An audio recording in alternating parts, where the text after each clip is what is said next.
हम पाकिस्तान का किस्मत तब्दील करेंगे।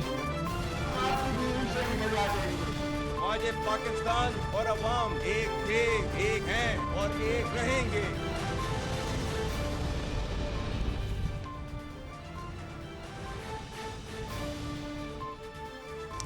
जी अस्सलाम वालेकुम। प्रोग्राम में आज चंद मुद्दात के हवाले से बात करेंगे। एक तो आज एक अहम डेवलपमेंट सामने आई कि जहां पे इमरान खान और बुशरा बीबी के ज़ाती मौलिक डॉक्टर आसिम यूसुफ उन्होंने कह दिया, उन्होंने मुलाकात की बुशरा बीबी से और मुआयना किया और बता दिया कि बुशरा बीबी को कोई जहर नहीं दिया गया और इस बारे में कोई तस्दीक नहीं हुई।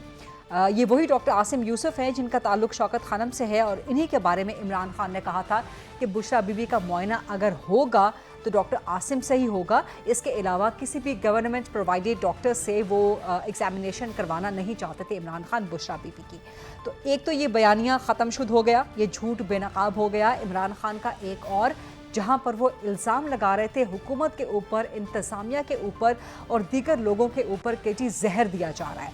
अब ये इल्ज़ाम, ये कोई छोटा मोटा इल्ज़ाम नहीं है, ये बहुत संगीन इल्ज़ाम है क्योंकि बुशरा बीबी अपने घर पर कैद हैं और इस दौरान जो उनके घर को सब जेल करार दिया गया है तो ज़ाहिर है इंतज़ाम उस सारी जेल का जेल हुकाम के पास होता है जिसकी ज़िम्मेदारी हुकूमत के पास होती है और इदारों के पास होती है। तो आप इम्प्लिकेट करना चाह रहे थे, इमरान खान इम्प्लिकेट करना चाह रहे थे हुकूमत को और हुकूमत के मातहत इदारों को और जेल को, उनके इंतज़ामिया को। और ये पहला मौका नहीं है, इससे पहले बुशरा बीबी ने इल्ज़ाम लगाया था कि इमरान खान को जेल में कुछ गालिबन जहर दिया जा रहा है या खाने में कुछ मिला के दिया जा रहा है। वो भी साबित हो गया था कि ये झूठा था। सो इस किस्म के झूठे बयानियों का मकसद क्या है? क्या इससे मुल्क में इंतशार फैलाना, अफरा तफरी फैलाना और एक डिसकंटेंट क्रिएट करना, एक डिसप्लेजर क्रिएट करना और एक मिसट्रस्ट को बढ़ाना हुकूमत के ऊपर, इदारों के ऊपर, क्या ये एक प्लान्ड डिज़ाइन है? और जबकि ये बातें, इस किस्म के इल्ज़ामात बार बार गलत साबित हो रहे होते हैं, झूठ साबित हो रहे होते हैं, उसके बावजूद कोई अकाउंटेबिलिटी नहीं होती, कोई मॉरल अकाउंटेबिलिटी नहीं होती। उसी शद्दोमत के साथ, उसी शिद्दत के साथ दोबारा कोई और एक झूठ मार्केट में फ्लोट कर दिया जाता है। इस पर हम डिबेट करेंगे। इसके साथ साथ दूसरा एक अहम मौजू जजेस की सिक्योरिटी, क्योंकि कल Islamabad high court, Lahore high court, supreme court की जजेस को भी धमकी आमेज़ खतूत मिले। आज वज़ीर आज़म ने इन खतूत के मिले जाने के मामले की तहकीकात का आगाज़ करने का ऐलान कर दिया और साथ ये भी कहा है हुकूमत ने कि इस मामले को पोलिटिसाइज़ ना किया जाए। बहुत संजीदा मामला है क्योंकि ये कनेक्टेड है। जो जजेस, इस्लामाबाद हाई कोर्ट के 6 जजेस का इल्ज़ाम है कि उनके अदालती उमूर में मुदाखलत हो रही है, एग्जीक्यूटिव की, अदलिया की, ये सब उसके साथ कनेक्टेड है। तो पोलिटिसाइज़ होगा मामला तो इसमें किसी अंजाम तक नहीं पहुँचा जा सकता। पाकिस्तान तरीके इंसाफ के लोगों को रिलीफ दर रिलीफ मिलने का सिलसिला जारी है। आज शीरी मज़ारी को इस्लामाबाद हाई कोर्ट से रिलीफ मिला और जिन जज साहिबा की अदालत से रिलीफ मिला, ये वही जज साहिबा हैं समन रिफत के जिन्होंने ख़त लिखा सुप्रीम जुडिशल काउंसिल को, उनमें शामिल है ये, और इन्होंने ही आज रिलीफ दिया है शीरी मज़ारी को। तो इससे कम से कम एक बात तो साबित हो जाती है, बल्कि 2 बातें साबित होती है कि इस्लामाबाद हाई कोर्ट के जजेस पे कोई दबाव नहीं है। दबाव होता तो पाकिस्तान तरीके इंसाफ को क्या रिलीफ दर रिलीफ मिल रहा होता। और आज सिर्फ यही नहीं, समन रिफत साहिबा की अदालत ने काबीना के इख्तियार को इस्तेमाल कर दिया और हतमी इख्तियार होता है काबीना का कि वो किसी का नाम ECL से निकाले कि ना निकाले। लेकिन जज समन रिफत साहिबा ने ये कहते हुए कि जी काबीना के पास बहुत काम है करने वाले, तो ये काम हम कर देते हैं। तो ये ट्रेस पासिंग है, कैबिनेट की अथॉरिटी के अंदर ट्रेस पासिंग है। क्या अदालतें खुद ही एग्जीक्यूटिव का काम अंजाम देना शुरू कर देंगी? क्या ये अदलिया की तरफ से एग्जीक्यूटिव के काम में मुदाखलत नहीं है? इस मुदाखलत का जवाब कौन देगा? इस मुदाखलत के लिए ख़त कौन लिखेगा? इस मुदाखलत की जो रोकथाम होगी, जो रोकने का मामला होगा, वो कौन करेगा? तो ये भी ज़ाहिर है एक अहम सवाल है। और क्या अदलिया को इस तरह से एग्जीक्यूटिव के कामों में मुदाखलत करनी चाहिए और ये कह के कि जी कैबिनेट के बहुत काम है करने वाले, ये हम कर देते हैं? दूसरी बात जो साबित होती है कि पाकिस्तान तरीके इंसाफ का जो एक बयानिया है कि उनके साथ ज़्यादतियाँ हो रही हैं, तो ये रिलीफ भी तो मिल रहे हैं। हमने देखा था माजी में कि जब अपोजिशन जमातें गुज़श्ता दौरे हुकूमत में ज़ेर अताब थी तो उनको रिलीफ मिलने का सिलसिला ये बहरहाल नहीं था जो पाकिस्तान तहरीक इंसाफ के साथ है। तो बहरहाल इन सारे मामलात पे बात करेंगे। ईद के बाद का मंजरनामा क्या होगा, पाकिस्तान तहरीक इंसाफ दीगर पॉलिटिकल पार्टीज़ को साथ मिला के एहतजाज करना चाह रही है, ग्रैंड अपोजिशन अलायंस, इन सब मामलात पे बात करेंगे। प्रोग्राम के फ्लोर को डिबेट, डिस्कशन, क्वेश्चन आंसर्स के लिए ओपन करते हैं। हमारे साथ मौजूद हैं पाकिस्तान तहरीक इंसाफ के मरकज़ी सरकर्दा रहनुमा नईम हैदर पंजोता साहब, वो हैं खलील ताहिर सिंधु साहब, मुस्लिम लीग नून से इनका ताल्लुक है, सूबाई वज़ीर हैं पंजाब के, और कादिर मंदोखेल साहब पाकिस्तान पीपल्स पार्टी के सीनियर मरकज़ी सरकर्दा रहनुमा हैं। नईम हैदर पंजोता साहब, एक तो ये झूठ बेनकाब हो गया, ये बयानिया ख़त्म शुद हो गया कि बुशरा बीबी को जहर दिया जा रहा था। डॉक्टर आसिम यूसुफ ने ही खुद कह दिया कि बुशरा बीबी को कोई जहर नहीं दिया गया। अब ये इतना छोटा बयान नहीं है, कोई छोटा मामला नहीं है, क्योंकि इसमें हुकूमत को इम्प्लिकेट करने की, हुकूमत के मातहत इदारों को इम्प्लिकेट करने की कोशिश होती है। जब आप ये कहते हैं कि फ़लाँ सियासी कैदी को या फ़लाँ कैदी को जहर दिया जा रहा है, जेल इंतज़ामिया को आप इम्प्लिकेट करने की कोशिश कर रहे होते हैं। सो ये बयानिया बनाना, इसका मकसद क्या होता है जब ये झूठ साबित हो रहा है?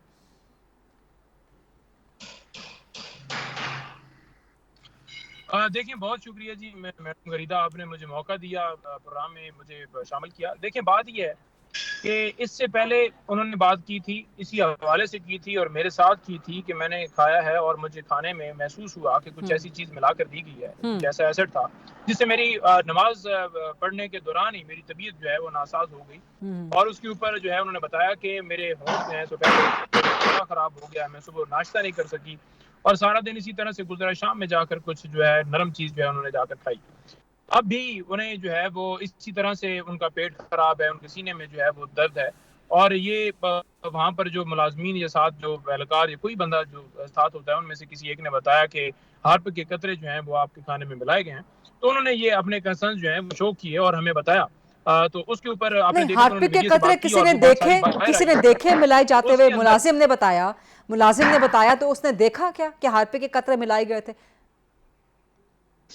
देखिए, बात यह है कि मुलाजिम ने उनको बताया कि इस तरह से मिलाए गए हैं, तो डेफिनेटली मुलाजिम ने देखा होगा तो मिलाए गए हैं ना जी। और दूसरे नंबर पर जिसको मिलाकर देनी है कोई भी चीज़, कोई भी जहर, कोई भी ऐसी चीज़, तो उसे क्या कहना है कि ये देखें जी, आपके खाने में हम जहर मिला रहे हैं, तो आप क्या ये खाएंगे या पिएंगे?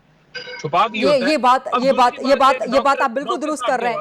एक मिनट, एक मुलाजिम उनका जाती है ना, मुलाजिम है ना, तो अगर वो देख रहा था कि उसके सामने हार्पिक के कतरे मिलाए जा रहे हैं तो उसने रोका नहीं कि आप ये क्या कर रहे हैं, या उसने उसी वक्त आके बीबी को बताया नहीं कि आपके खाने में कतरे मिलाए जा रहे हैं हार्पिक के? ये किस किस्म की कहानी है? देखिए, बात यह है कि मुलाजिम जो है ना, आपको पता ही है कि यहाँ पर जजेस को काम में मुदाखलत करके उनके अंदर तो धमकियां देकर उनके बहनोइयों को उठा लिया जाता है। तो एक मुलाजिम ने जाकर यही बताना ही है ना, वो सामने तो नहीं हाथ पकड़ सकता था, या उस मुलाजिमा ने ये जो भी वहां पर था तो उसने ये तो नहीं कहना था कि ये आप क्यों कर रहे हैं, या किया भी होगा फॉर एग्जाम्पल, ठीक है।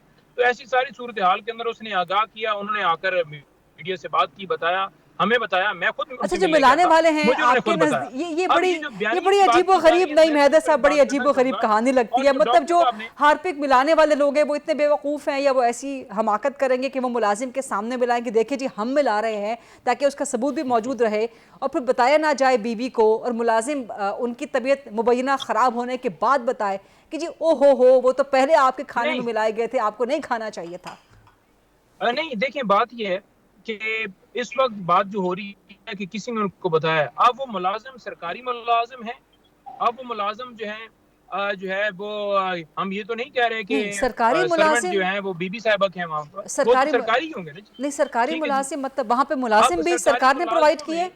नहीं, ये वजाहत कर दें, ये वजाहत कर दें या जी कि वहाँ पर मुलाजिम भी सरकार ने प्रोवाइड किए हैं। क्या वजाहत करूँ? नहीं, कोई सरकार ने कोई उनको वो वहाँ पर कोई इस तरह से प्रोवाइड नहीं किए कि वो वहाँ पर जाकर उनकी कोई तमारदारी करते हैं या कोई इस तरह से। जो मुलाजिम की बात हो रही है वो डेफिनेटली सरकारी मुलाजिम की बात होगी कि जो अमला वहाँ पर मौजूद होता है, जो सारी केयर टेकिंग कर रहा है, उनमें से किसी ने जाकर बात की। अब मैं डॉक्टर साहब के बयान के ऊपर जरूर कमेंट करना चाहूंगा। देखिए, डॉक्टर साहब ने जो बयान दिया ना आज, इससे अगर आप पीछे जाएं तो खान साहब के हवाले से भी हमने इसी तरह से गहरी तशवीश का इजहार करते हुए हमने ये कहा था कि हमें कोई भरोसा नहीं है, क्योंकि खान साहब के ऊपर वजीराबाद हमला हुआ था तो उस वक्त भी उनकी दरखास्त जो है वो ले तो ली गई थी, लेकिन FIR दर्ज नहीं की गई। राना सनाउल्लाह के ऊपर वो नामजद FIR थी और 2 साथ और थे, शहबाज शरीफ साहब भी थे और आर्मी के भी एक पर्सन थे, लेकिन FIR दर्ज नहीं हुई। उस वक्त हम यही कह रहे थे कि क्योंकि कस्टडी जो है वो उनकी है, उनकी सरकार है, अभी भी वो हुकूमत में है, तो लिहाजा उनकी जान के हवाले से हमें खदशात थे कि महफूज खाना चेक करके उन्हें भिजवाया जाए। स्लो फूड पॉइजनिंग की जा सकती है और हमें इनसे कोई अच्छे की उम्मीद नहीं है। अब उसके ऊपर क्या हुआ कि डॉक्टर साहब मिलने गए हैं, चेकअप करने गए हैं, मैं खुद गवाह हूं इस चीज का, मेरे साथ डॉक्टर साहब थे, लेकिन डॉक्टर साहब को हथियार जो उनके औजार होते हैं जो चेकअप करने के लिए होते हैं नहीं लेकर जाने की इजाजत दी गई। वीडियो मौजूद है, अगर मैं झूठ बोलूं तो हमारी सारी बातें गलत। वीडियो क्योंकि कैमरे लगे होते हैं, उनको वहां पर चेकअप करने की इजाजत नहीं दी गई। अब भी जो मुलाकात हुई है तो उनको क्या वो चेकअप करने के लिए सारे जो हैं वो उनके टेस्ट करवाने के लिए जो उनका कोई ब्लड सैंपल या कोई सैंपल लिए गए हैं जो लेबोरेटरी से चेक की जाए कि जहर दिया गया है या नहीं दिया गया। फिजिकली उन्होंने अपीयरेंस की बात होगी कि फिजिकली वो ठीक है, खाना ठीक खा रही हैं, उनको जो दिया गया है उसका प्रॉपर जो टेस्ट है वो उसी तरह से हो सकता है कि उनके ब्लड सैंपल लिए जाए, लेबोरेटरी में चेक करवाए जाए और उसके लिए लेबोरेटरियां जो स्लो फूड पॉइजनिंग ये तो आप शौकत खानम के अपने डॉक्टर्स की कॉम्पिटेंस पे नहीं, ये आप शौकत खानम के अपने डॉक्टर्स की कॉम्पिटेंस पे आप सवाल उठा रहे हैं, क्योंकि डॉक्टर आसिम कह रहे हैं कि उन्होंने कहा है कि हमने मेडिकली एग्जामिन किया है, तिब्बी मुआयना, ये लफ्ज उन्होंने इस्तेमाल किया है। तो आप अगर डॉक्टर की बात पे एतबार नहीं कर रहे हो, भी शौकत खानम के डॉक्टर, और डॉक्टर्स ऐसे होते हैं कि जो अपने पूरे मेडिकल करियर को दाव पे नहीं लगाएंगे झूठ बोल के, जैसे वो पहलवी वजीराबाद जब हमला हुआ था, इमरान खान ने बयानिया बनाया कि जी गोलियां लगी हैं, लेकिन डॉक्टर साहब ने उस वक्त जो कि आपके मुशीर हेल्थ भी होते थे आपके दौरे हुकूमत में, उन्होंने कहा था कि नहीं जी ये स्प्लिंटर्स हैं, गोलियां नहीं लगी हैं। कोई डॉक्टर अपना मेडिकल करियर दाव पे नहीं लगाता झूठ बोल के, झूठी रिपोर्ट बना के।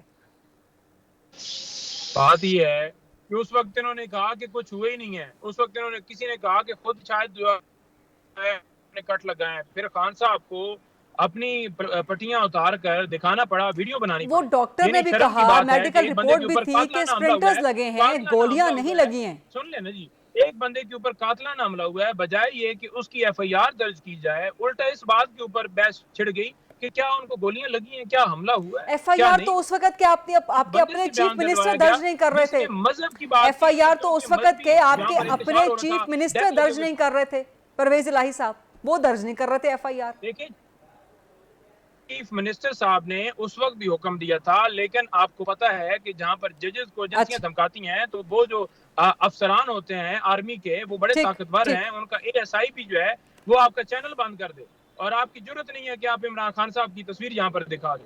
बात यह है कि उस वक्त भी एफआईआर उन्होंने नहीं होने दी, और आज जो डॉक्टर साहब का बयान है, जो डॉक्टर साहब ने बयान स्टेटमेंट जो दी है, उसके अंदर उन्होंने ये कहा है कि तिब्बी मुआयना किया है। क्या उन्होंने ये कहा है कि मैंने ब्लड सैंपल लिए हैं और लेबोरेटरी के अंदर जाकर चेक किए गए? नहीं किए गए। फिजिकली उन्होंने फिटनेस की बात की होगी, वो हम में से कोई भी जाकर मिलकर आए तो उन्होंने कहना है जी कि माशाल्लाह ठीक है, सही है, लेकिन उनके टेस्ट लेकर तभी नहीं, आपका मतलब है कि आपके तिब्बी मुआयना करने में, आपके मुलाकात करने में और एक डॉक्टर की मेडिकल आई से देखने में फर्क नहीं है। वैसे नईम हैदर साहब इसको तस्लीम कर लें कि ये गलत बात थी, और इस तरह की बातों से इंतशार फैलता है, आपके वर्कर्स परेशान हो जाते हैं, वो गुस्सा करते हैं, उनके अंदर नफरत क्रिएट होती है हुकूमत के बारे में, इदारों के बारे में। वो फिर 9 मई करते हैं, फिर उनको दहशतगर्द डिक्लेयर किया जाता है, फिर वो 9 मई के ऊपर सारा मलबा डाला जाता है, फिर 9 मई के हवाले से सुप्रीम कोर्ट में 9 मई के हवाले से तो आप लोगों ने खुद नहीं 9 मई के हवाले से पीटीआई की अपनी वीडियोस मौजूद है। नईम साहब 9 मई के हवाले से पीटीआई की अपनी वीडियोस मौजूद हैं। एहतराम के साथ मैं आपसे डिसएग्री करूंगी, मुराद सईद जिस तरह से इकट्ठा होने का कह रहे हैं, यास्मीन राशिद की ऑडियोस मौजूद हैं, बाकी सब की ऑडियोस मौजूद है कि कहां से अहकामात मिले, लेकिन अब डिबेट फर्दर इलाबरेट हो जाएगी या एग्जैजरेट हो जाएगी, लेकिन I have to keep it to the point. तो I have to go to Qadir Mandokhel and Khalil Tahir Sindhu साहब। कादिर साहब, ये पाकिस्तान तहरीक इंसाफ वाले अभी भी कह रहे हैं उनके अपने डॉक्टर से मुआयना हुआ बुशरा बीबी साहिबा का, अपने डॉक्टर ने कहा कि नहीं जहर दिया गया, लेकिन नईम साहब कह रहे हैं कि हो सकता है उनका मेडिकल एग्जामिनेशन प्रॉपर ना हुआ हो। कादिर मंदोखेर साहब, मेरे ख्याल में बड़ी लंबी चौड़ी गुफ्तगू आप दोनों ने की है और देखने वालों को भी समझ में आ गई है कि क्या सच है क्या झूठ है। नईम पंजोता साहब तबी मायने को फिजिकल मायने में कन्वर्ट कर दिया उन्होंने, और डॉक्टर ने ये तो नहीं कहा कि मेरे पास इंस्ट्रूमेंट नहीं थे लिहाजा मैंने मुआयना नामुकम्मल था। उसने कहा कोई जहर नहीं दी गई। और माजी में अगर डॉक्टर फैसल को आप याद रखें, उस वक्त भी जिन्होंने खान साहब के बारे में इन लोगों ने कहा था कि जहर दिया गया है, उसने आके मीडिया के सामने कहा कोई जहर नहीं दिया गया है। यकीनन इनका लीडर है, कारकुन है, इनको खदशात होंगे, लेकिन अब इससे बड़ी सबूत क्या हो सकता है कि उनकी अपनी डॉक्टर ये कहते हैं कि कोई जहर नहीं दिया गया है और नईम पंजोता साहब उन्हीं को भी झूठा डिक्लेयर कर रहा है। बहरहाल ये उनकी अपनी व्यू है, लेकिन मेरा ये कहना है कि कोई भी सियासी लीडर हो, सियासी वर्कर हो, इवन कि कोई भी क्रिमिनल हो, जेल के मैनुअल के मुताबिक उनको प्रॉपर जो है ना ट्रीटमेंट दी जाती है। और प्रॉपर नईम पंजोता साहब को मैंने पिछले एक टीवी शो में भी एक मशवरा दिया था मुफ्त में कि आप एक दरखास्त सिंपली दे जज को, जो भी आपका कंसर्न जज है, वो मेडिकल मुआयने के लिए सारी चीज टेस्ट वगैरह सब जो प्रॉपर आप समझते हो ट्रीटमेंट, और जो आपके मतलब के डॉक्टर है उनको भी आप मेंशन कर सकते हैं, मतलब कि आपकी जो लेबोरेटरी है उसको भी आप मेंशन कर सकते हैं। और अगर कोई कोर्ट आपकी बात नहीं मानते है तो आप उसके ऊपर वाला कोर्ट में जा सकते हैं। एक आसान प्रोसीजर है जो कि आम कैदियों के लिए, जरूरी नहीं है कि खान साहब के लिए एक स्पेशल कानून है, सबके लिए बराबर कानून है। और ये कानून खान साहब और बीबी के ऊपर भी अप्लाई होता है और सबके ऊपर होता है। और मैं ये समझ रहा हूँ कि इन चीजों में हमें एहतियात करना होगा। इन चीजों में हमने बड़ा, आपने बिल्कुल सही बात की है कि हम इस तरह अगर बातें अगर टीवी पे आके करते हैं तो कारकुन मुश्किल होते हैं, ओ हो बीबी को जहर दिया गया, ओ हो खान साहब को जहर दिया गया। तो ये चीजों से हमें वो करना चाहिए। जब खुद आपके डॉक्टर आके मना करते हैं कि कोई जहर नहीं दिया गया है तो फिर उस मेरे ख्याल में इन चीजों को छोड़ देना चाहिए। कोई और मुद्दा पकड़ ले, आपके पास तो बड़े मुद्दे हैं, आप वक्तन फवक्तन निकालते रहते और हर हफ्ते आपकी तर्जमान भी बदलते रहते, फोकल पर्सन भी बदलते रहे, तो मुद्दा भी बदलते रहे ना कम से कम। डिस्कशन कंटिन्यूड है, प्रोग्राम में एक ब्रेक का वक्त हुआ है। Let's take a short quick break and then come back. जी welcome back after the break. मैं खालिद साहब की तरफ आऊँ क्योंकि खालिद साहब ये जो बुशरा बीबी को अब जहर देने का बयानिया था जो कि इनके अपने डॉक्टर ने ख़त्म शुद्ध कर दिया, लेकिन इम्प्लिकेट इसमें पंजाब गवर्नमेंट होती है क्योंकि जो जेल की जिम्मेदारी है, जो सब जेल की जिम्मेदारी है वो पंजाब गवर्नमेंट के पास है। और नईम साहब भी कह रहे हैं कि वहाँ पे हो सकता है मुलाजिम ने जो देखा हो हार्पिक के 3 कतरे मुबैना तौर पे मिलाते हुए, हो सकता है वो कोई पुलिस ऑफिसर हो जो वहाँ पे जेल का अमला हो वगैरह वगैरह। अब डॉक्टर ने कह दिया कि जहर नहीं दिया गया, तो इस मामले को क्या यहीं पे ख़त्म कर देना चाहिए? क्योंकि ये कारकुनान के जहनों में तो रहता है। जो पीटीआई का कारकुन है, ज़ाहिर वो एसोसिएटेड है इमरान खान से, बुशरा बीबी से, तो उसके जहन में ये बात रह जाएगी और हुकूमत के ख़िलाफ़, आपके खिलाफ, नून लीग के खिलाफ एक मिसट्रस्ट बढ़ता जाएगा। तो इसको कैसे एड्रेस किया जाएगा in the longer run? Khalil साहब। जी बहुत शुक्रिया गरीदा। नईम पंजोता साहब मेरे लिए काबिल एहतराम है, भाई हैं। एज ए लॉयर हम तीनों ही लॉयर बैठे हैं आज आपके पास जी। इन्होंने लाजमी पढ़ी होगी मेडिकल जूरिस्प्रूडेंस, और हमारे सीनियर हैं कादर मंदोखिल साहब, हम सीनियर एडवोकेट हैं वो। तो नईम पंजोता साहब की बात इफ एंड बट्स पे बात कर रहे हैं, कोई बात मिल नहीं रही। मेडिकल एविडेंस की बड़ी एक वैल्यू होती है, और फिर इनके अपने डॉक्टर के अलावा कोई भी डॉक्टर, जिस तरह आपने फरमाया है गरीदा के, कोई भी अपने कैरियर को दाव पे नहीं लगाता। तो ये बिल्कुल एक ये बयानियाँ बनाते हैं, जिस तरह पहले इन्होंने साइफर का बयानिया बनाया, फिर उसको कहा कि अमेरिका का नाम नहीं लेना, वो नहीं थे। अब फिर उसके जाके वहाँ पे फिर इन्होंने एक अपना सेल बना दिया कि वो प्रोपोगेट करें, प्रोपोगंडा करें। अब ये इस बात को ले आए हैं। मेरा ख्याल है ये जिस लेवल पे गालिम गलोच ब्रिगेड इनकी जो है, इंतहाई अदब के साथ कह रहा हूँ कि ये मुल्क में ये तो बड़ी अजीब खाना जंगी शुरू करवा देंगे। जो पहले भी लोग एक दूसरे के साथ, लोगों के समाजी तल्लुकात इन्होंने ख़त्म करवा दिए हैं। लोगों के घरों में बेटियां माँ बाप के साथ नहीं बोलती, बेटे बाप के साथ नहीं बोलते। This is not the politics. हमने कभी, मैं लास्ट टाइम भी जब ये वज़ीराबाद की बात कर रहे थे, मैं उस वक्त भी मेंबर था, मैं डिप्टी अपोजिशन लीडर था हमजा साहब के साथ, चौधरी परवेज साहब की गवर्नमेंट में। चौधरी साहब ने तेरे को कहा था जाएँ अपनी मर्जी से, जो आपका ऐसा जो पर्चा ये देता ले आएँ और पर्चा करवाएं, लेकिन ये पर्चा हम नहीं देंगे। इनके चीफ मिनिस्टर ने खुद रिफ्यूज़ किया था, इनसे पूछें। और पंजोता साहब कह रहे कि नहीं जी वो चीफ मिनिस्टर ऐसे कह रहे थे, ऐसे कह रहे थे। वो तो इनको स्टेज पे मना करते थे कि कभी। फिर इन्होंने आज एक और काम किया, मुझे इनकी जरूरत भी वैसे बड़ी खुशी हुई है कि जी फ़ौज ऐसे काम करवाती है और फ़ौज ये नहीं यार, क्यों आप अपने ही इदारों को तस्लील करने में उतरे पंजोता साहब? हमारा काम ये नहीं है, ना मेरा ना आपका ना कादर मंदोखिल साहब का। आपने एविडेंस पे चलना है। Can you believe is there any cogent evidence? असल में उनकी कोई तबीयत ख़राब नहीं हुई, नीयत ख़राब ज़रूर हुई होगी, तो उस पर वो बात कर रहे हैं, बाकी कोई ऐसी बात नहीं है। और मैं हैरान हूँ कि मतलब जिस तरह से भी गरीदा फरमा रही थी एक इंट्रो में, किस तरह से हो सकता है कि एक बंदा किसी के घर में चोरी करने जाए और अपना शनाख्ती कार्ड उधर वो अपना फेंका कि आ जाओ मुझे पकड़ लो आके। एक सिपाही जाके कह रहा जी मेरे सामने हार्पिक मिलाया गया। ये बयानिया बनाया था इमरान खान ने कि जब मुझे गिरफ्तार किया गया तो मुझे उसके बाद जहर दे के मार दिया जाएगा। ये इसी तरह से करते हैं कि झूठ इतनी डिटाई से बोलो कि वो सच लगे। इस तरह से काम अब चलना नहीं है, अब एविडेंस बेस्ड बात होगी।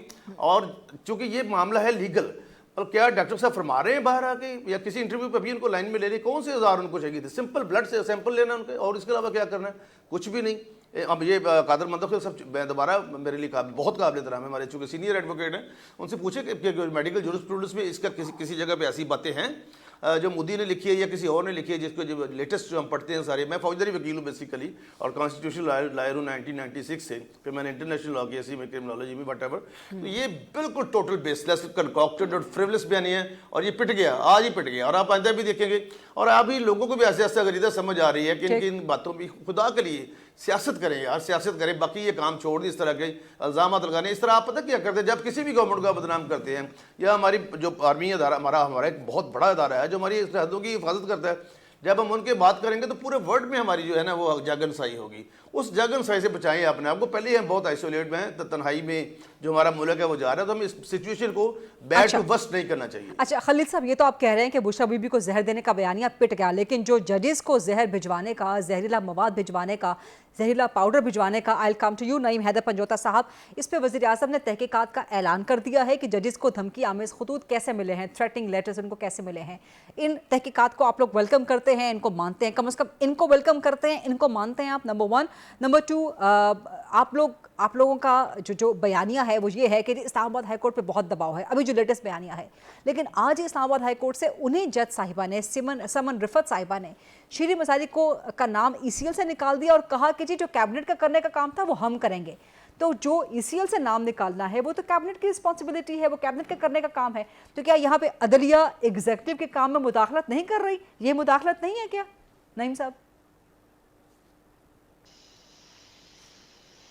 बहुत शुक्रिया जी, बड़ी नवाजिश, बड़ी मेहरबानी। अच्छा, बात यह है कि मैं बड़ा हैरान हूँ। पहली बात तो यह है कि इस जो सो कॉल्ड वजीर आजम है, आवाम ने इनको मुस्तरद कर दिया है। मैं पूरी कौम इन्हें वजीर आजम नहीं मानती, जब पूरी कौम नहीं मानती तो फिर मैं क्यों मानूं? वजीर आजम वो बने ही नहीं है, वो हारे हुए हैं अपनी सीटों से। वजीर आला हो या कोई उनका वजीर हो, मशीर हो, ये सारे हारे हुए हैं। तो जब हारे हुए हैं तो जब एक बंदा गैर कानूनी तौर पर आएगा तो वो मुल्क में क्या इंसाफ देगा? और जो जजेस के खत वाला मामला है, वहां से ये पीछे से खतूत डालकर और फिर एक नया कोई एक स्टोरी बनाने के लिए पत्नी किधर से फिर ये भिजवाए गए खत, कोई इसकी समझ नहीं आ रही। मसला क्या है? मसला ये है कि उन 6 जजेस ने जिस तरह से आवाज उठाई है, उनको यही है हमारा अलमीरा है। अगर अरशद शरीफ हो, उनको जो है वो कत्ल करवा दिया जाता है। अगर कोई इमरान रियाज हो, उनको उठा के तशद्दुद करके वो फिर सही तरह से बोल भी नहीं पाते। इसी तरह आपने देखा कि कितने सहाफी, कितने लोग, पॉलिटिकली लोग जिनको अगवा करके प्रेस कॉन्फ्रेंस करवाएगी कि आप PTI को छोड़ दें। आप ये बात ना करें। अच्छा ठीक है, चले आप अपने सियासी वर्कर्स की बात तो कर रहे हैं, बहुत अच्छी बात है कि आप सहाफियों के अंदर भी, ठीक है नईम साहब, बहुत अच्छी बात है, आप अपने सियासी वर्कर्स के साथ खड़े हैं। गद्दार है। अब आप, बहुत अच्छी बात है कि आप अपने सियासी वर्कर्स के साथ खड़े हैं, खासतौर पे जो सहाफी नुमा सियासी वर्कर्स हैं उनके साथ भी आप खड़े हैं। लेकिन जो 2018 से लेके आपके दौरे हुकूमत में, PTI के दौरे हुकूमत में जो अफसार आलम साहब को गोली लगी, जो मतीउल्लाह जान के साथ हुआ, जो दीगर सहाफियों के साथ हुआ, जो हम खवातीन सहाफियों के साथ हुआ, उसको भी कंडेम करते जाए ना अपने साथ। मेहरबानी ये भी कर दें फिर आप। देखिए, जिस बिल्कुल जी कंडेम करते हैं, जिस हमारे साथी, कुलीग, हमारे भाई, हमारी बहन साथी हो, कोई भी मीडिया से तलक रखने वाली हो, या कोई वकील हो, या कोई जज हो, जिसके साथ ज्यादती हुई, हम स्ट्रांगली कंडेम करते हैं। यहाँ पर बात ये की जाती है जी, जो हो गया उससे मिट्टी पाओ तो आगे चलो। बात ये है कि आप क्या इस चीज को लीगलाइज करेंगे कि जो अभी भी मुदाखलत जारी है? और उन 6 जजेस ने बात की है, किसी को ये कहा जा रहा है कि उसकी प्रॉपर्टी है, किसी को ये कहा जा रहा है कि वो PTI से तलक रखने वाले हैं। मुझे एक बात बता देना कि पाकिस्तान तहरीक इंसाफ ने क्या उन्हें भर्ती किया था? मुझे वो फैसले दिखा दें जहां पर कोई कानूनी पहलू ना देखते हुए उन्होंने कोई फैसला दिया था। अब ECL की बात की जा रही है, शीरी मज़ारी के साथ जो सलूक किया गया, बार बार 3 MPU के तहत गिरफ्तार किया गया, बार बार उस ऑर्डर का इस्तेमाल किया गया जब अदालत जमानत दे देती थी। इसी तरह पाकिस्तान तहरीक इंसाफ के जितने वर्कर्स, लीडर सारे हों। एक मिनट नईम साहब, एक सवाल की इजाजत दीजिए, एक सवाल की इजाजत दीजिए। अदलिया का हुक्म जो है वो इंतजामिया नहीं मान रही, वो क्यों नहीं मान रही? और फिर उन्हीं लोगों को आके बरजमान बना दिया गया जिन लोगों ने बेनिफिट लिया। एक सवाल की इजाजत दीजिए नईम साहब, एक सवाल की इजाजत दीजिए। अदलिया में किसी चीज़ की किसी भी किस्म की मुदाखलत नहीं होनी चाहिए। This is a thumb rule, this is this is a fact, right, they should be zero tolerance. लेकिन जो आज इस्लामाबाद हाई कोर्ट ने कहा कि जी काबीना के पास बहुत काम है करने के, हम ECL में से नाम निकाल देते हैं, क्या ये एग्जीक्यूटिव के काम में मुदाखलत नहीं है? क्या इस्लामाबाद हाई कोर्ट ऐसा कह सकती है कि जी काबीना के पास बहुत काम है करने के, आए काबीना के करने वाले काम हम कर लेते हैं? इसकी भी तो आप कहेंगे कि ये गलत है। पहली बात तो वो है इंतजामिया की, जो मैंने आपको बताया है, जो कि फॉर्म 45 के मुताबिक आ रही है। दूसरी बात यह है कि वो इंतजामिया जो डील करके आई बैठी है। तीसरी बात यह है कि वो इंतजामिया ने ECL में नाम इन लोगों का क्यों डाला, क्या वजह थी? क्या ये गद्दार हैं? क्या वो गद्दार नहीं है जो मुल्क में? सर ये एक अलग डिबेट है, नईम साहब, ये एक अलग डिबेट है, ये एक अलग डिबेट है, and after that I would have to go to other participants as well. जेब के ऊपर, हर चीज के ऊपर डाका डालते हैं। जी जी, ये एक अलग डिबेट है। क्या अदालत ये कह सकती है कि काबीना का काम जो है ये करने के बहुत हैं, तो ये काम हम कर सकते हैं? क्या अदालत ये कह सकती है? क्या ये एग्जीक्यूटिव में मुदाखलत नहीं है? तो उन्होंने गलत तरीके से डाला हुआ है नाम ECL में, और हाई कोर्ट के पास पावर है कि वो ECL से नाम निकाल सकती है। हाई कोर्ट के पास पावर है, अच्छा, हाई कोर्ट ने पावर का इस्तेमाल किया है, डायरेक्शन दे सकती है कैबिनेट को। अब ये मतलब ये है कि अगर किसी के साथ ज्यादती हो रही है, या कोई पाकिस्तान तहरीक इंसाफ के किसी वर्कर के ऊपर जुल्म सितम हुआ है, उसे अगवा किया गया है या उसके घर में छापा मारा गया है, तो वो अगर जाएगा, जाकर दरखास्त देगा, उसकी दरखास्त सुनी जाएगी, उसके ऊपर एक्शन लिया जाएगा, तो फौरन ये कहा जाएगा नईम साहब वो नहीं होना चाहिए। नईम साहब वो जितनी बातें आप कर रहे हैं वो नहीं होनी चाहिए, लेकिन आप भी ये कहे ना कि ये अदलिया की एग्जीक्यूटिव में मुदाखलत है। खलील ताहिर सिंधु साहब। जी गरीदा, मैं मेरे लिए बहुत फिर दोबारा कहूँगा इंतहाई अदब के साथ, अट मोस्ट रिस्पेक्ट नईम हैदर भाई के साथ। अच्छा वकील है हमारा भाई, हाई कोर्ट भी इधर मुलाकात भी होती है, पेश भी होते हैं। What is the law? What is the constitution? That says that only high court, कोई भी अदालत हो, he can give the direction to the cabinet. Then cabinet has to sit down, और वो डायरेक्शन पे ठीक है, जो डायरेक्शन देंगे हाई कोर्ट की उसके मुताबिक वो फैसला कर देंगे। लेकिन ये नहीं हो सकता कि एक ऑनरेबल जज साहब खुद ही कह दे कि मैं इनका नाम निकाल रही हूँ, ये उनकी एम्बेडमेंट नहीं आता। इंतहाई अदब और एहतराम के साथ हमारे लिए क्या ये अदलिया की एग्जीक्यूटिव में मुदाखलत नहीं है? जी खुल्ला मुदाखलत है, मैं कह रहा हूँ, लेकिन मैं I will be the last person जो कभी कंटेम्पचुअस रिमार्क्स बोलूंगा। ये मैं जो अब मैं उनको, क्योंकि उन्होंने फैसला कर दिया है, अब उनके बारे में मैं बात कर रहा हूँ कि ये उन्होंने, मैं समझता हूँ, एक बहुत बड़ी इलीगैलिटी की है। समर रिफत साहबा ने बहुत बड़ी इलीगैलिटी की है, और I think there must be, मतलब उनको नोटिस लेगी मेरे ख्याल सुप्रीम कोर्ट या वट एवर, या किसी प्रॉपर फोरम पे जाना चाहिए। ये इस तरह से होता नहीं कभी भी। ये कादर मंदोखिल भी आपके साथ हैं, उनको पूछ लें, ये डायरेक्शन सिर्फ दे सकते हैं। ये एग्जीक्यूटिव के जो मामला था उसमें, क्योंकि ये कॉन्स्टिट्यूशनल वो भी धारा, वो भी कॉन्स्टिट्यूशनल धारा है, तो एक कॉन्स्टिट्यूशनल धारा दूसरे की इस तरह से इंटरफेयर नहीं कर सकता। ठीक है, राइट। एक छोटी सी ब्रेक का वक्त हुआ प्रोग्राम में, इस डिस्कशन को हम कंटिन्यू करते हैं after this short quick break. Stay with us जी, welcome back after the break. Qadir साहब, क्या ये अदलिया की एग्जीक्यूटिव के उमूर में मुदाखलत नहीं है? और जज साहिबा खुद कह रही हैं कि जी काबीना के बहुत हैं काम करने वाले, ये काम हम कर देते हैं। मेरे केस चल रहे 4 लाख मुलाजमीन का पंजोता साहब को पता है, और 17 अप्रैल को उसकी डेट लगी हुई है। 6 जज है, अरबाब ताहिर साहब और मियां औरंगजेब साहब जो पिछले खत में थे, वो हमेशा वो हेयरिंग में ये ताने देते हैं मुझे और सरकारी वकला को कि कादर मंदोखिल की कमेटी, जो मेरी कमेटी थी, स्पेशल कमेटी कौमी असम्बली की, उसने एग्जीक्यूटिव के इख्तियारात में मुदाखलत की है। तो मैंने जवाब देता रहा हूं कि जनाब ये प्राइम मिनिस्टर हाउस ने, एस्टेब्लिशमेंट ने और असम्बली ने अप्रूव किया है, तो इस बात पे बज़िद नहीं जी आपने एग्जीक्यूटिव की इख्तियारात में मुदाखलत की है। अब मैं 17 तारीख को बड़ा अच्छा केस आगे मैं बताऊंगा कि आपकी खातून जज ने उसने भी मुदाखलत की है। अब आपका मुदाखला ठीक है, मेरा मुदाखला गलत है, जो मैं कि एक असम्बली का रुकन की हैसियत से और असम्बली के पूरे एक रेजोल्यूशन की वजह से मैंने इख्तियारात इस्तेमाल किए। सवाल ये है कि सारे के सारे ये चीज, ये जो अभी खत का मामला है, आप मुझे बता दो, पंजोता साहब ने जैसा हरफे के बारे में बताया, किसी मुलाजिम ने बताया, ये जो जजेस को जो खत लिखा गया, ये भी मुझे ड्रामा लग रहा है। ये सिर्फ एक इंतशार फैलाने वाला है, ना कोई जज खत डायरेक्ट पढ़ता है, ना कोई जज खत सूंघता है। ये सिर्फ एक इंतशार फैलाने की है कि अदालतों के बीच में, अदालतों के दरमियान में, और इस केस को इंपोर्टेंस देने में कि देखो जज कितने मजलूब है। अब आप मुझे बताओ कि इसी 6 जजेस में जब वो बाबर सत्तार साहब ने DC हैदराबाद को लिटरली नचवाया था, तो आप मुझे बताओ वो आपके पास आइन के आर्टिकल 204 के तहत इख्तियारात आपने किए, ठीक है मेरे हिसाब से, लेकिन यहाँ एक स्पेंटर का नाम लेते हुए आपकी जान जाती है, आप नाम तक नहीं ले सकते हो, तो किस लिए यहाँ बैठे हुए अदालत में? जब आप गरीब आदमी को, वकीलों को आए दिन ये बदतमीजी करते हैं, मैं लफ्ज़ बदतमीजी का इस्तेमाल करता हूँ, आए दिन ये जजेस, ये दोनों वकील मुझे तायद करेंगे, ये इस तरह समझते हैं वकीलों को सालिम की जैसा कोई उनका चपरासी खड़े हुए, और फिर कोई इंस्पेक्टर आ जाता है तो उसका नाम भी नहीं ले सकते। ये किसकी बात कर रहे हैं आप? ये किसकी बात कर रहे हैं? सारे जजेस की बात कर रहा हूँ, सब जजेस की बात कर रहा हूँ, पाकिस्तान भर के इंक्लूडिंग इस्लामाबाद हाई कोर्ट की।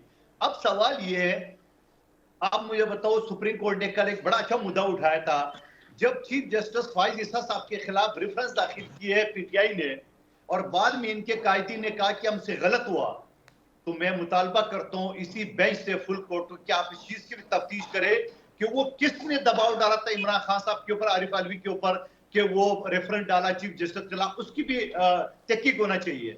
देखिए ये बात बड़ी दूर तक जाएगी, और मैं पहले दिन से इस बात के खिलाफ हूँ, ये जजेस का अपॉइंटमेंट ही गलत है। मेरा बिल था पीटीआई के दौर में, फिर पीडीएम के दौर में पास नहीं होने दिए।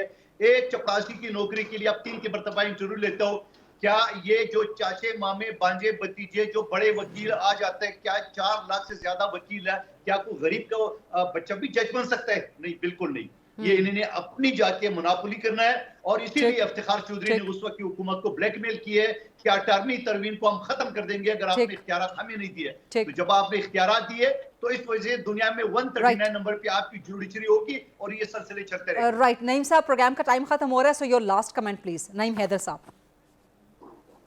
देखिए, मैं इसके ऊपर कमेंट करना चाहूँगा। पहली बात तो ये है कि ये मामला है सुप्रीम कोर्ट के सामने, 1.5-2 घंटे समाअत रही है जिसमें एक दूसरे की सफाई देते रहे। अब लार्जर बेंच का अंदिया दिया गया है और जजेस उनसे इंसाफ मांग रहे हैं, अदलिया उनसे इंसाफ मांग रही है, फुल कोर्ट का इंसाफ देना। और डॉक्टर के हवाले से मैं ये कहूँगा कि मैं उनका बयान पढ़ रहा था, उन्होंने कहा है कि बुशरा बीबी के तफसीली तशखीसी टेस्ट होने चाहिए, और उन्होंने ये भी कहा है कि टेस्टों के बाद मैदे में जलन की असल वजह पता चलेगी। तो मैं पहले भी ये टेस्ट के हवाले से गुजारिश कर चुका हूँ, ये टेस्ट हों, उसके बाद असल जो है हकायक कौम के सामने आएंगे। ठीक है, और इसका गलत रंग दिया जा रहा है। ठीक है, बहुत बहुत शुक्रिया नईम हैदर साहब, कादिर खान मंदोखेल साहब और खलील ताहिर सिंधु साहब आज के प्रोग्राम में वक्त निकालने के लिए। इंशाल्लाह I will see you on coming program on Monday at 8 o'clock on GTV। अल्लाह हाफिज़।